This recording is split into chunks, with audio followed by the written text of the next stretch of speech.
This is Jamey from Stonemaier Games, and today I'm going to talk about my favorite mechanism in Curious Cargo. A nice, tight little two-player, slightly engine-building kind of route connection game that I played recently at 2 players. I believe it does have a solo mode as well. Nope, just 2 players.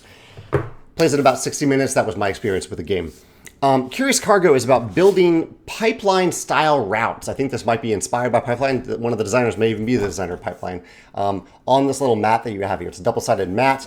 Really nice material, by the way. I like the material of this mat. So you're building these routes, extending out from these little hubs, trying to connect to these numbers on either side of your mat with these different colored pipelines, 2 different colored pipelines.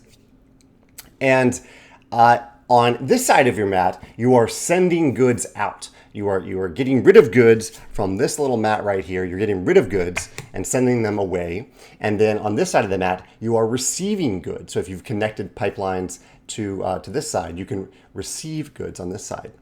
And the little hook here, the really cool hook is, you're not sending them off to some abstract land, some general supply, some public supply. No, when you send goods, you are sending them to the other player. When you are receiving goods, you are receiving them from the other player. Because pushed along here on either side are truck tiles. There are truck tiles that you can select at certain times. You can select a tile and say, okay, I'm putting a truck tile right here on my mat so I can load up some goods so that spaces on that truck align exactly with pipelines that you've created. And then eventually you're going to push more truck tiles up there until those trucks with goods loaded up on them from your mat will arrive at your opponent. And you're kind of hoping that they won't fit into what your opponent is building over there, so they can't unload those goods.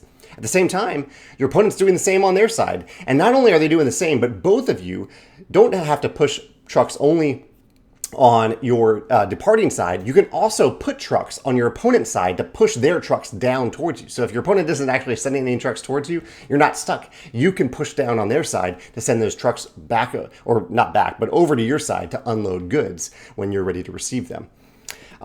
This leads to some really, I would say brain bending, especially on my first play interactions, but this is one of the games that I played, first one in a long time, that I was like, as I was playing, I really felt like I was leveling up based on what I was able to, you can do some very simple things in this game. You can put some pipes down and connect some pipes. That feels good. But as the game continues, you're like, oh, wow, okay, this thing that I'm doing is really impacting my opponent, or this thing my opponent is really impacting me. I need to time this thing just right. I need to connect this pipe and not this pipe. I need to literally add layers to my pipeline, because you can build up. You don't have to just build out. You can actually build on top of tiles that you've already placed on here.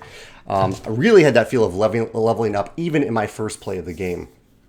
But this idea, this interaction of pushing trucks back and forth and having this closed economy of me loading up goods that I need to get rid of, but also receiving goods at the right time, which I think is harder. It's easier to send away the goods. It's a little bit harder to receive the goods in the exact slots where you want them. But that whole element, that whole interaction, I thought was really interesting in Curious Cargo.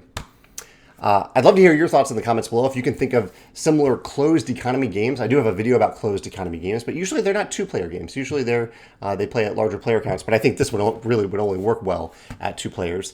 You could, I don't know, you could potentially add more players, but it would be very difficult to parse that much information if you're doing that.